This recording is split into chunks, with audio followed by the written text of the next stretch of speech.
નમસ્કાર, આપ જોઈ રહ્યા છો સ્પાર્ક ટુડે ન્યૂઝ। ગુજરાત રાજ્ય સંગીત નાટક અકેડમી ગાંધીનગર અને સપ્તક સંગીત વિદ્યાલય જૂનાગઢ દ્વારા મલ્હાર સંગીત વિદ્યાલય માંગરોળના ઉપક્રમે હાલો હરીને દેશના નામે ભક્તિ સંગીતના અનોખા કાર્યક્રમનું સુંદર આયોજન સુજતન સ્કૂલ ખાતે કરવામાં આવ્યું, જેમાં ગુજરાતના નામાંકિત કલાકારો વિપુલ ત્રિવેદી, નીરુબેન દવે સહિત કલાકારોએ ભક્તિસભર રચનાઓની સુંદર પ્રસ્તુતિ કરી પ્રેક્ષકોને મંત્રમુગ્ધ કર્યા હતા। તો લોક સાહિત્યકાર રાજુ ભટ્ટે પોતાની આગવી શૈલીમાં પ્રેક્ષકોના દિલ જીત્યા હતા। આ કાર્યક્રમમાં મલ્હાર સંગીત વિદ્યાલયના કલાગુરુ સુનિલ કાચા સાથે તેમના વિદ્યાર્થીઓએ પણ ભક્તિસભર રચનાઓ દ્વારા સંગીત રસિકોનો સુંદર પ્રતિભાવ ઝીલ્યો હતો।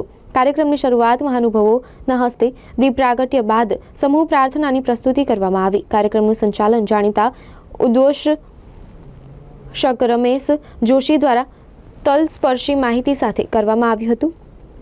આ કાર્યક્રમમાં સર્વે સંગીત રસિકોએ શાસ્ત્રીય સંગીતની આહલાદકતાનો હૃદયસ્પર્શી અનુભવ કર્યો હતો।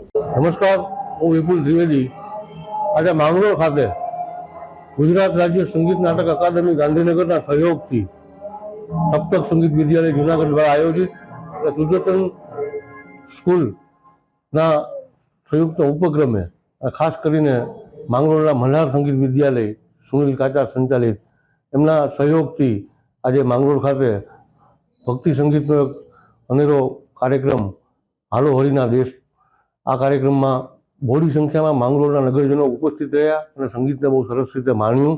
આ તકે આ તમામ નગરજનો અને ઉપસ્થિત તમામ મહાનુભાવોનો અને ખાસ કરીને મીડિયાના મિત્રોનો અમે આભાર વ્યક્ત કરીએ કે એને પ્રચાર પ્રસાર કરી આ કાર્યક્રમને બહોળી પ્રસિદ્ધિ આપી। ધન્યવાદ।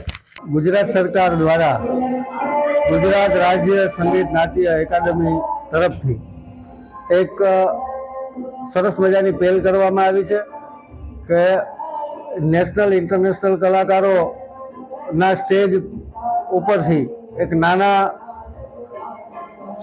વિસ્તારના અને નાના કલાકારો, ઉગતા કલાકારોને સ્ટેજ પૂરતું મળી રહે અને આગળ વધે અને બાળકોનું પ્રોત્સાહન થાય એવો આ કાર્યક્રમ એ સંગીત નાટ્ય એકાદમી તરફથી આ યોજવામાં આવે છે।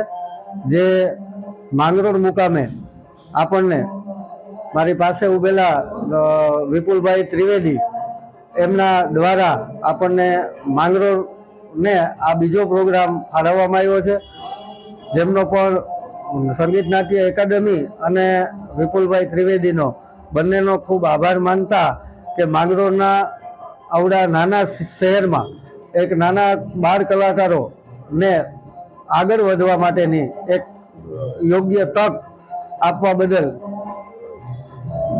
આભાર।